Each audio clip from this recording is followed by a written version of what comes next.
Ok.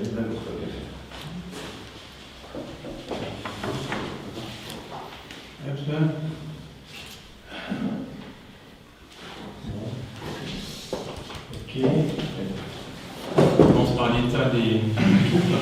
Ouais, Andrés Cubas toujours en période de réat.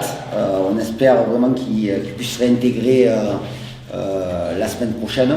On a Pablo Martinez et Elias qui sont suspendus pour ce match.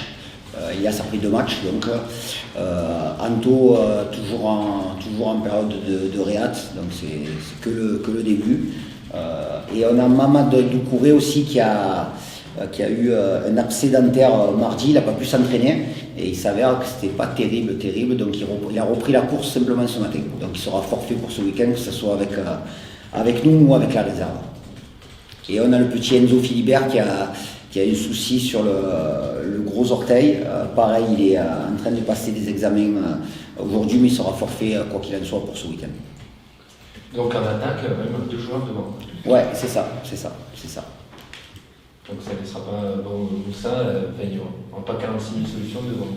Il y a une solution de plus depuis lundi, puisque je vous avais évoqué la semaine dernière la situation de Zinedine. Après avoir parlé de façon informelle mercredi dernier, on avait rendez-vous lundi pour justement aborder un tas de sujets qui me tenaient à cœur. Et donc ça a été très clair pour lui comme pour moi. Et il a été donc réintégré à la suite de cette conversation qui a été assez longue d'ailleurs. Il a été réintégré, il a fait une bonne semaine. Donc il est possible qu'il puisse intégrer le groupe.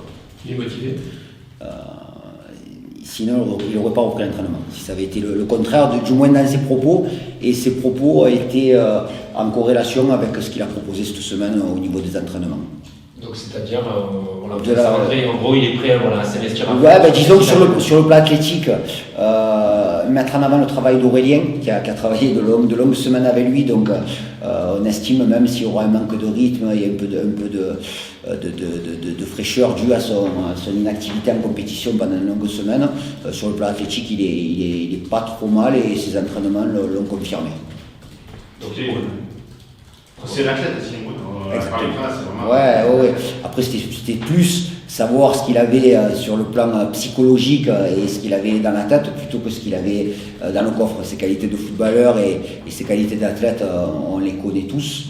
Maintenant, il fallait qu'on puisse aborder certains sujets pour savoir s'il était prêt à se fondre dans le groupe. Voilà. L'idée, c'est de se fondre dans le groupe. Et c'est quelqu'un qui a pu l'embarquer, qui est très souriant de prime abord. Là, comment tu l'as trouvé? Tu l'as trouvé vraiment positif? Alors, depuis que je suis arrivé, c'est un garçon avec qui j'ai parlé, comme Karim Aribi, quand je suis arrivé au club, je ne les ai pas exclus des discussions qu'on pouvait avoir, je pouvais avoir avec les joueurs. Et la relation a été toujours très claire durant le mois d'attente, quoi. Il a toujours été souriant, respectueux des règles. Et donc, à partir du moment où le mercato hivernal s'est terminé, il fallait justement évoquer ça. Voilà, évoquer ça. En sachant qu'aujourd'hui, je suis son entraîneur et il est en relation maintenant étroite avec le staff technique, le groupe et moi-même. Donc c'est un joueur à la disposition de l'équipe. Son intérêt comme notre intérêt, c'est qu'il soit dans les meilleures dispositions mentales pour intégrer le groupe et c'est dans les dispositions dans lesquelles il est maintenant. Donc dès ce week-end, il pourrait faire partie du groupe. C'est possible. Est-ce que vous avez passé une sorte de deal entre vous? Ouais. Des paroles, ça reste des paroles. C'est toujours bien de voir comment ça se formalise sur le terrain et dans les comportements. Voilà, c'est important déjà quand même au départ d'établir certaines choses, quoi. Qu'on ne porte pas dans l'inconnu, lui comme moi. Alors par rapport à la défaite face à Dunkerque, tu as mis l'accent sur quoi, en particulier sur le plan offensif à l'entraînement? On a pas mal travaillé nos lancements de jeu.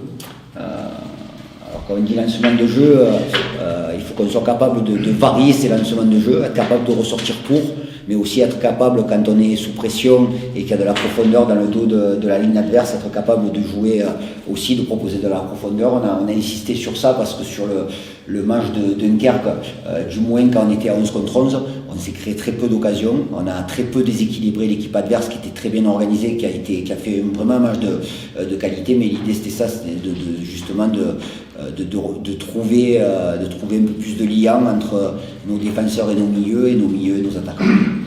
La semaine a pu être que bénéfique, plus de jours de repos entre les deux matchs, ça a pu être bénéfique. Oui, on a eu le temps de travailler sur une semaine normale. Après savoir si ça a été bénéfique, ça, on le saura que demain. Mais on va affronter une équipe de... Ouais, je vais dire ça toutes les semaines, donc ça, j'ai l'impression de me répéter. Ouais, je vais pas vous le dire. Mais j'ai regardé ce matin le match de Caen contre la C Ajaccio qui ont joué le 24 janvier où ils ont fait un match de grande qualité. Voilà, c'est une équipe aujourd'hui qui était taillée pour jouer la montée, même s'ils avaient connu une fin de saison très très difficile, puisqu'ils se sont sauvés à l'ultime journée la saison dernière. Ils ont des joueurs de grande qualité, mais ils n'ont pas réussi à enchaîner quelques résultats positifs, mais ils ont quand même quelques matchs références, que ce soit contre la C Ajaccio ou contre Toulouse. En gros, les deux premiers, ils les ont tapés et ils ont fait des matchs de qualité. Donc, effectivement, une grande méfiance. Et l'idée, c'est le but de ma causerie que je vais faire dans quelques minutes, c'est aussi nous faire en sorte de trouver notre match référence. Voilà. C'est-à-dire un match référence, c'est une bonne question. On a tous un avis qui diverge. J'ai posé la question au staff, j'ai moi-même répondu à la question comme je pouvais me la poser. Un match référence, c'est faire en sorte d'être performant de la première à la dernière minute et ça doit se conclure par une victoire. Voilà. Donc après, il y a des ingrédients à mettre dans les comportements et dans les intentions de jeu, mais on a toujours une mi-temps un peu plus possible que l'autre. Donc l'idée c'est aussi, quand on affronte l'adversaire qui, si il joue dans ses meilleures dispositions, on sait que ça sera difficile, donc il faut faire en sorte d'être prêt de la première à la 94e minute dans ce qu'on veut faire et dans ce qu'on doit faire pour empêcher Caen de nous mettre en danger. Mais là pareil, ça reste de la littérature. Je reviens une dernière fois sur Dunkerque. Avec le recul, à quoi tu attribues ce non-match ? L'incapacité à déséquilibrer parce que les comportements, l'envie, l'état d'esprit, il n'y avait rien à dire, que ce soit sur le match ou même avant le match, dans la préparation, dans la semaine d'entraînement, dans l'abnégation, mais de temps en temps on se casse un peu les dents. Voilà, on se casse un peu les dents, c'est ce qui nous est arrivé face à un bloc équipe qui a très très bien défendu, qui a bien utilisé la largeur et qui nous a mis en difficulté. Après, pour en terminer avec ce match, le seul regret que je peux avoir, c'est que quand on se retrouve en infériorité numérique et qu'à 11 contre 11, on n'a pas été capable de se créer d'occasion, c'est encore plus dur de s'en créer à 10. Donc on avait quand même cette volonté, et moi le premier, d'essayer d'aller chercher les 3 points, même si ça a été fait de façon désordonnée, où on ne s'est pas créé beaucoup d'occasions. Et l'idée c'est que dans ce genre de match, quand on se retrouve à 10, c'est peut-être défendre déjà le point qui est dans notre poche, et on n'a pas réussi. Et si vous avez le souvenir du but de Dunkerque, on a joué un coup franc très rapidement pour essayer de mettre de la lame, et on se fait punir. Mais après, c'est des comportements qui ne sont pas néfastes. Voilà, c'est juste des réglages à trouver. Mais l'idée de vouloir aller chercher une victoire, c'est bien. Voilà, j'avais évoqué aussi la moyenne d'âge de l'équipe la semaine dernière, qui était à 23 ans. Il manquait peut-être un peu d'expérience. Justement, comment on comble ce déficit en si peu de temps, et à la fois quelque chose qui est compliqué à générer rapidement? C'est basique, hein, mais en travaillant, on a fait beaucoup de vidéos. En gros, on a fait pratiquement un montage vidéo par jour sur les lignes défensives, sur les lignes offensives, sur les attitudes à avoir. On a même disséqué une séance d'entraînement qu'on a fait mercredi matin, parce qu'il y avait des choses qui étaient très intéressantes sur le plan du jeu, mais il y avait aussi des choses à régler. Donc c'est bien de faire des petits retours vidéo. Alors il ne faut pas qu'on en fasse perpétuellement, parce qu'après les joueurs ils risquent de décrocher. Mais là c'était la bonne semaine pour justement faire être très attentif à ce qu'on demande aux joueurs et de le mettre en image. L'image, elle parle d'elle-même, quoi. Si tu cherches un match référence, ça veut dire que tu atteins certainement plus des joueurs parce qu'ils sont montrés pour l'instant. Ça fait un mois que tu es là. Tu expliques peut-être aussi qu'ils ont assimilé aujourd'hui ta méthode et qu'il faut sortir sur le match. Ouais, effectivement, c'est au-delà de ma méthode, de la méthode du staff. J'estime aujourd'hui qu'on a la matière première pour être performant en qualité individuelle. Donc l'idée, c'est que ces qualités individuelles se mettent en ordre de marche et que les connexions de jeu puissent se retrouver sur le terrain. Voilà. Je l'ai vu par séquence, je l'ai vu sur des mi-temps complètes, que ce soit sur la deuxième mi-temps de Pau, sur la première mi-temps de Dijon ou de VAFC. Donc l'idée, c'est d'être capable de débuter le match, de le terminer dans ces dispositions-là. Et puis depuis ton arrivée, tu as vaincu à l'extérieur. C'est vrai. Ça continue. Ouais. C'est vrai. Et c'est peut-être, on en a déjà parlé, mais c'est que rester sur 2 victoires à l'extérieur, sur les 4 derniers matchs pour l'équipe. C'est peut-être un format qui vous convient mieux, de jouer à l'extérieur, qui a plus de valeur, de jouer en transition. Au-delà de nous, c'est dans ce championnat. Quand on regarde les matchs attentivement, on s'aperçoit qu'il y a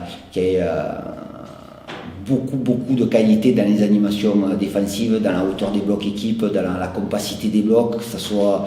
Enfin, tous les matchs que je vois, j'ai le souvenir du match de Pau à Toulouse, qui avait vraiment posé des difficultés à Toulouse dans leur animation défensive. J'ai revu Toulouse-Dijon, où là aussi Dijon prend un mi-temps, mais beaucoup de densité dans l'axe du terrain.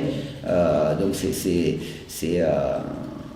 on peut avoir des envies, des ambitions de jeu, mais la Ligue 2, c'est d'abord être capable de très bien défendre, d'être compact et ensuite de se créer des occasions. Oui, ça rebondit un petit peu sur la question que je voulais te poser, c'est par rapport à ce que tu as pu observer, cette Ligue 2, tu te sens quand même plus dans un jeu maintenant en transition, ton équipe, ou plus en possession, toujours aussi ambitieux? L'idée c'est d'être capable d'être performant dans les transitions, c'est-à-dire être capable sur une lecture de jeu de savoir quand il faut mettre de la verticalité et aussi être capable sur des ressorties de balles, sur des lancements de jeu, d'avoir de la fluidité pour amener des déséquilibres. La possession, c'est très bien, hein, on a envie d'avoir de la possession, mais il faut que cette possession, quand on arrive dans les 30 derniers mètres, qu'il se passe des choses, de la percussion, des 1 contre 1, du jeu en mouvement pour centrer, pour frapper et pour se créer des occasions. Autre sujet un peu d'actualité, tu avais fait un discours un peu rassembleur à moment de ta présentation. Là, on a peut-être atteint un point de non-retour avec les supporters, une partie supporters. Est-ce que ça te chagrine d'un point de vue personnel et pour l'équipe ? Je m'attendais à ce genre de questions, logique. Je mets beaucoup d'énergie, on met beaucoup d'énergie à faire en sorte, quand on parle de cohésion et d'unité, j'ai la responsabilité